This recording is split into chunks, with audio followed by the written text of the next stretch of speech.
Bienvenidos a este podcast que hemos querido llamar Adictos al Trauma. Y para esta primera temporada queremos hablar a esas adicciones a las que hemos convertido en hábitos, en mecanismos. Yo soy Edwin, psicólogo, y hoy he traído a una invitada especialísima, también psicóloga de Somos. Ella es Caro Realpe. Bienvenida, Caro. Muchas gracias, Edwin, y bienvenidos a todos los que nos escuchan. Yo soy Carolina Realpe, también psicóloga, y bueno, espero que todo lo que les podamos contar hoy les ayude mucho. Bueno, conozcamos un poquito de Caro. ¿Cuánto llevas en esto de la psicología?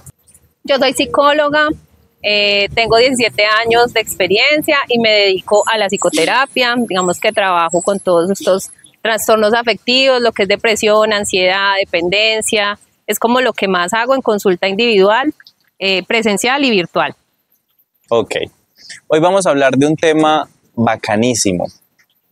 Dentro de ser adictos o esos mecanismos que tenemos como defensa también activados, hay uno muy particular y adicional a eso, muy frecuente en la gente, y es la necesidad de controlar todo. Desde que sale de su casa hasta que regresa y se acuesta, la hora de dormir, la hora de cepillarse, el viaje que planean y que además tiene que salir como un relojito. Nos acostumbramos a vivir como un relojito. ¿Qué casos te has encontrado al respecto? Bueno, yo diría que la necesidad de control, la adicción al control, que es como la que vamos a hablar hoy, es una de las cosas que más nos podemos encontrar incluso nosotros mismos. O sea, yo también en algún momento lo he sido, sé que todos nos vamos a sentir identificados. Sí somos. Porque sí somos.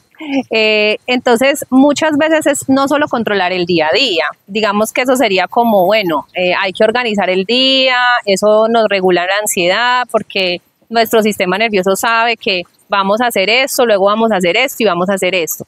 Pero el problema comienza cuando ya necesitamos controlar hasta el futuro. Y yo creo que en esta adicción al control es muy importante que hablemos de eso, porque sobre todo esas cosas que no han pasado, no las podemos controlar. Y es una de las cosas que más me encuentro en terapia. Claro, pero ¿qué va a pasar? ¿Cómo voy a superar esta separación? ¿Yo será que sí me voy a volver a enamorar más adelante? Eso es el futuro, no sabemos. En este momento enfócate en tu duelo y en atravesar lo que estás viviendo. Claro, pero ¿será que yo voy a ser exitosa? ¿Será que sí voy a poder trabajar? Bueno, pues en este momento estás desempleado. Hay que enfocarnos en buscar el empleo o en emprender o en hacer algo que quieras.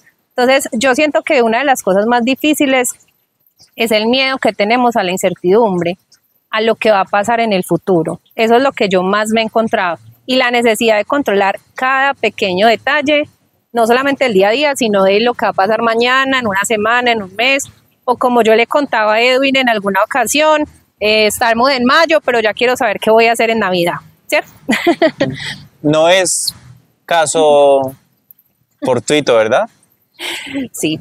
¿Cómo es que dice? No es coincidencia. No, espere que eso tiene un dicho. No es chiste, es anécdota. Eso, pero ahí no es chiste, es anécdota. Y muy personal. Bueno, pero ¿cómo me doy cuenta de que soy adicto al control? Porque yo puedo decir, es que yo soy excesivamente organizado y todo me sale muy bien porque precisamente he planeado mi día o he planeado mi viaje, he planeado lo que tengo que hacer, mi vida. Yo siento que eso depende del malestar que la persona sienta cuando las cosas no salen como esperaba. Porque a mí me parece normal, y de hecho lo conversábamos antes de hacer el podcast, que es muy normal poder planear las cosas, decir, no, a mí me gustaría hacer esto el próximo mes, voy a hacer un ahorro para hacer un viaje, me gustaría, en mi vida tengo como estos pasos, voy a estudiar esta carrera, luego quisiera trabajar en este lugar, pero la vida nos va mostrando que no es así. Entonces la vida nos va mostrando que realmente las cosas cambian.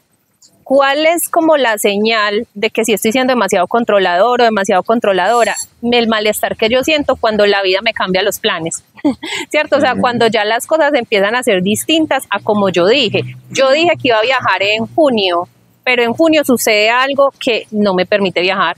Entonces mi malestar es tan grande porque no puedo tener la flexibilidad para comprender que el viaje lo puedo hacer en agosto, ¿sí? Por ejemplo. Ya me preocupé. A Cada veces uno he sido un poco identifíquese. controlador, sobre todo con el tema del tiempo. Sí, me causaba el malestar efectivamente, o a veces todavía me causa, cuando las cosas no salen dentro del horario o dentro de lo que habíamos planeado. Pobrecito, pobrecitos los que me aguantan. Bueno, Edwin, cuéntanos un ejemplo. Bueno, no es tan difícil encontrarlos, pero por ejemplo con mi pareja, él es un poco más flexible en el tema del tiempo, de los horarios, lleva su acelere también, guiño guiño, pero yo he sido mucho más tal vez rígido frente a ese tema de los horarios. Entonces, por ejemplo, hemos planeado una cena. Si me dicen a las 7, para mí la cena es a las 7. No es a las 8, no es a las 8:30, no es cuando termine de... Y ya eso me empieza a mí como a enojar, a causar molestia. Entonces siempre me llegan con la pregunta, ¿estás enojado? Obvio, ¿A quién le ha pasado? A nadie. obvio digo que no. Negarlo hasta el final. Pero interiormente sí está esa sensación y obviamente la expresión me cambia. Exacto, entonces por ejemplo ahí, ese ejemplo que nos das es muy bueno porque no significa que entonces estemos abogando por la impuntualidad, no. Obviamente si dijimos que a las 7, pues qué bueno que mi pareja entienda que pues es a las 7 y se comprometa. Sin embargo, que sí puede pasar, que era lo que les explicaba ahorita, que si de pronto la pareja se retrasa y dice, bueno, no, mira, lo que pasa es que voy retrasada unos minutos, espérame, porque no lo hacemos a las 7:30, o mejor, pero digamos que te avisa, porque pasa mucho eso, ¿cierto? Entonces, que tú seas capaz de tener la flexibilidad de decir, listo, tuvo un percance, no hay ningún problema, podemos posponerlo y hacer las 7:30, 8. Pero ¿cuál es la situación? Lo que tú nombras, tú nombras que te genera mucho malestar. ¿Por qué? Porque es algo que ya te pone en una posición muy rígida de no comprender las situaciones que pueden suceder. Claro, hay situaciones que, no sé, el tráfico, que se le extendió una reunión de trabajo, que alguien lo llamó, que tenía un inconveniente. Entonces ahí es donde yo les digo que es como un poco la flexibilidad. Entonces ahí sería más un tema de, bueno, ¿qué tan flexible puedo yo ser ante las circunstancias que la vida me pone para cambiarme los planes? Entonces básicamente es eso, porque cuando tenemos mucha adicción al control o tenemos mucha tendencia a la ansiedad, lo que pasa es que no nos gusta que nos cancelen planes, que nos lleguen tarde, incluso necesitamos mucha anticipación, o sea, nosotros necesitaríamos... Ojalá 24 horas. Exacto, porque si nos cambian los planes, sentimos, ahí es lo que decimos, esa falta de control o esa imposibilidad de asimilar los cambios, o como digo yo, la incertidumbre, ¿sí? Ahorita comentábamos algo y era la diferencia entre ser organizado y ser controlador. ¿Hay alguna diferencia? Pues es una diferencia que yo me inventé, digámoslo así. Bueno, yo les voy a explicar lo que yo trabajo con mis consultantes y yo les explico precisamente eso. Ser organizado es que tú tengas un plan. A mí me parece que planear, tener un plan de lo que voy a hacer es de hecho para mí saludable. Inclusive lo que les decía, mantiene a raya la ansiedad porque el sistema nervioso está tranquilo en la medida en que yo le digo paso A, paso B, vamos a ir como en paso, ¿cierto? Vamos a hacer esto por la mañana, esto al mediodía, esto por la tarde. Eso está bien y es saludable. No estamos en modo alerta todo el tiempo. Exacto. Nuestro sistema nervioso no está en modo alerta y nuestro sistema nervioso está tranquilo porque ya sabe que sigue. Hasta ahí vamos bien. Pero ¿qué pasa cuando yo ya sé que la vida de todas maneras algo va a cambiar, que los planes de otras personas también influyen en mis planes, que hay circunstancias que afectan los factores climáticos, cosas externas del comportamiento de otras personas? Bueno, hay diferentes cosas que no podemos controlar. Entonces ahí es donde ya está el problema. Si tú puedes ser flexible ante esas circunstancias cambiantes y aceptas la incertidumbre, estamos hablando de una persona organizada, pero flexible ante la incertidumbre. Mientras que ya estamos hablando de una persona muy controladora, es que no puede aceptar por ningún motivo la incertidumbre. Todo tiene que ser así tal cual dijo, porque si no viene el malestar emocional. Rebobinando entonces un poco lo que hemos conversado acá, hay un tema que es la planeación, la gestión, que además es una habilidad, ¿sí? La gestión del tiempo y de las tareas, pero hay algo que es ya el exceso de control, ¿no? Donde lo que a mí se me sale de las manos, empiezas a generarme algo impositivo, unas emociones ansiosas, de rabia, de enojo, ¿sí? Exactamente. Ok, ¿eso tiene algún origen, alguna causa? Bueno, se ha hablado mucho y eso es un tema pues que nosotros acá no tenemos la última fórmula mágica ni nada de eso. Ni esto es terapia. Eso tampoco reemplaza terapia, sí, claramente. Pero miren, hay varias cosas y es que la necesidad de control puede haberse desarrollado también por haber crecido en un ambiente de mucha inestabilidad. Inestabilidad emocional, inestabilidad financiera, inestabilidad que por ejemplo tus cuidadores fueron unos, luego otros, o sea, como que muchos cambios o familias disfuncionales o situaciones en donde tú no sabías qué iba a pasar porque un día, y les voy a narrar algo de una paciente, ella me decía, yo llegaba al colegio y no sabía de qué estado de ánimo estaba mi mamá, yo antes de hablar tenía que mirarla a ver si estaba enojada o si estaba contenta para saber si le hablaba o no, entonces imagínate, ¿cierto? Entonces llevar el escáner todo el tiempo. Exacto, esa imposibilidad de tener una estabilidad en tu ambiente cuando fuimos niños y niñas hace que desarrollemos ese mecanismo de defensa del control para poder decir, bueno, al menos si yo sé qué va a pasar, mi sistema nervioso va a estar en paz, voy a estar en calma, voy a estar tranquilo, tranquila. Entonces, una de las causas puede ser esa, ¿sí? Escuchando a Marian Rojas, otra de las causas también que se observan en el exceso de control es un tipo de personalidad, y es el tipo de personalidad obsesiva o compulsiva, donde usualmente estamos marcados por un ritmo como de exceso de planeación, ¿no? O de pensamientos que son realmente intrusivos y disfuncionales todo el tiempo. Y voy a ponerlo en palabras de pacientes que también pueden llegar a consulta: el plan A, plan B y plan C.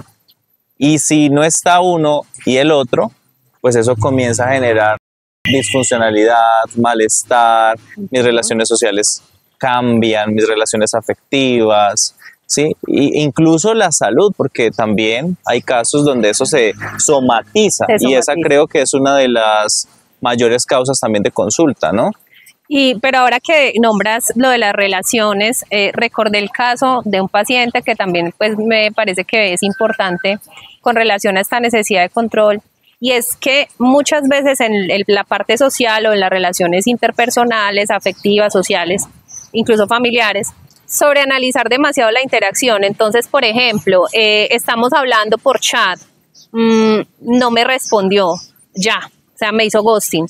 No, pero es que espera, dale tiempo a esa persona, de pronto estaba ocupada, estaba trabajando, no, esa persona ya me ghosteó y me puede haber ghosteado por plan A, plan B, entonces, ¿cierto?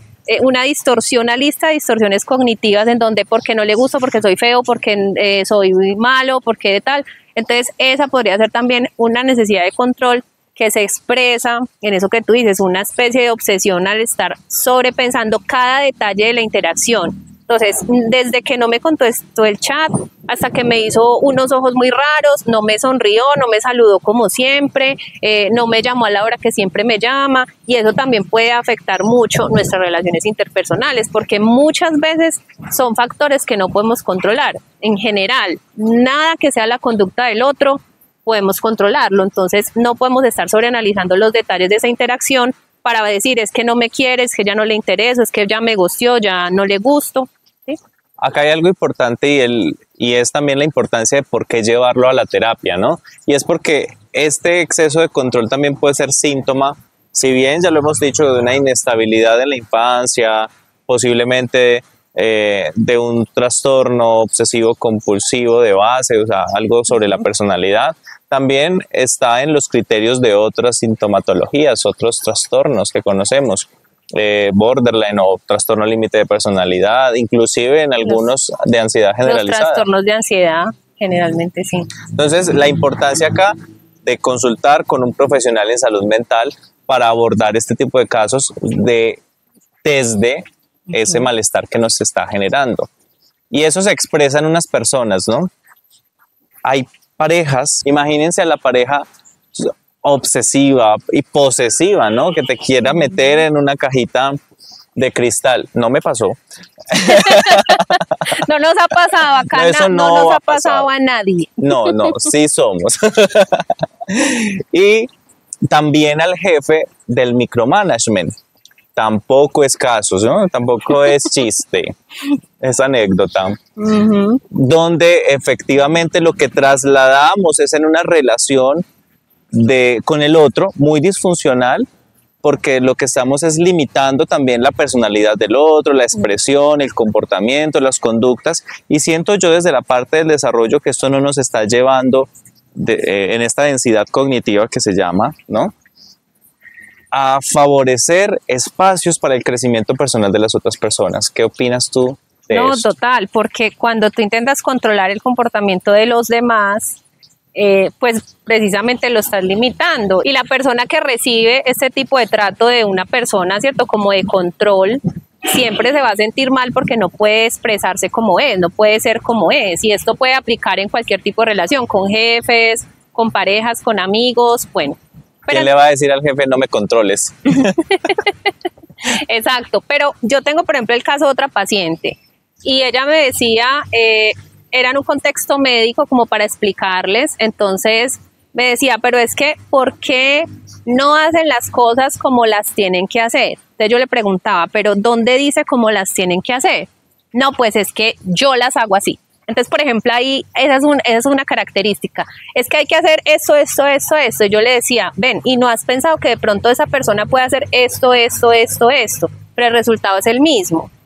Entonces, era la imposibilidad de ella de ser flexible y comprender que la persona no tenía que hacer la línea así, sino que la podía hacer así, pero igual llegaba al resultado. Entonces, es exactamente eso, poder tener esa flexibilidad para entender que las personas no van a actuar como yo creo que tienen que actuar, como yo quiero que actúen, sino que la persona lo hace como lo puede hacer, o sea, con su propia manera, con su propia forma de hacerlo. Eso vence, él siempre se ha hecho así, siempre ha sido así, o yo lo hago así. Además, eso nos lleva a una de las distorsiones también cognitivas que más utilizamos, los deberías, ¿sí? Deberían. Y tú ya nos diste un ejemplo, la gente debería hacerlo porque yo lo he hecho así.